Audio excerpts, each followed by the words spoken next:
बजो थियो एहसान आयो जे रमज़ान वाधायूं हिन मोमिन खे मोटो वरी मेहमान रब जो थियो एहसान आयो जे रमज़ान वाधायूं हिन मोमिन खे मोटो वरी मेहमान रब जो थियो एहसान मोमिनन खे थी ख़ुशी माह मिठे जो चंड ॾिसी रहमत जो मींहुं वसियो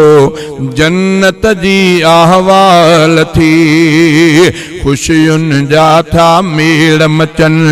खुश थी मोमिन सब था खिलन नेकीअ ॾे दिल माइल थी नेकीअ ॾे दिल माइल थी जो ॿुधिजी वयो शैतान रब जो थियो एहसान आयो जे रमज़ान वाधायूं हिन मोमिन खे मोटो वरी मेहमान रब जो थियो एहसान नाज़िल थियनि थियूं रहमतूं हिन में घणियूं हन बरकतूं पाक कलामुल्लाह जूं खूब थियनि थियूं तिलावतूं ॾोहनि खां नफ़रत थिए मस्जिद सां चाहत वधे भाग भरे इन माह में लाथो खुदा क़ुरआन रब जो थियो एहसान आयो जे रमज़ान वाधायूं हिन मोमिन खे मोटो वरी मेहमान रब जो थियो एहसान रोज़ा सब सारे रखो हिकड़ो भी न कज़ा कयो ऐं तरावीहूं सभई दिल सां सारा सांडे पढ़ो फर्ज नवाफिल ऐं सुन्नत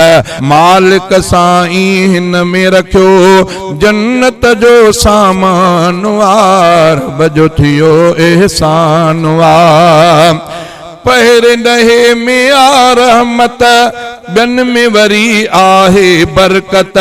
टें ॾहाके में खुदा खोल छॾी मग़फ़िरत रहमत जी सब तलब कयो रहमत जी सब तलब कयो बरकत जूं दुआऊं घुरो हिन महीने जे सदके माफ़ कंदो रहमान रब जो थियो एहसान सैफुल्लाह ले जवी किस्मत थी पंहिंजी भली जिंदगीअ में ॿीहर जो आयो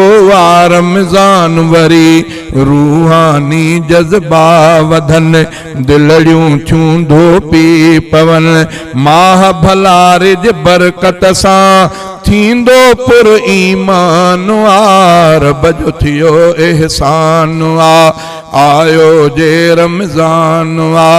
वाधायूं हिन मोमिन खे मोटो वरी मेहमान रब जो थियो एहसान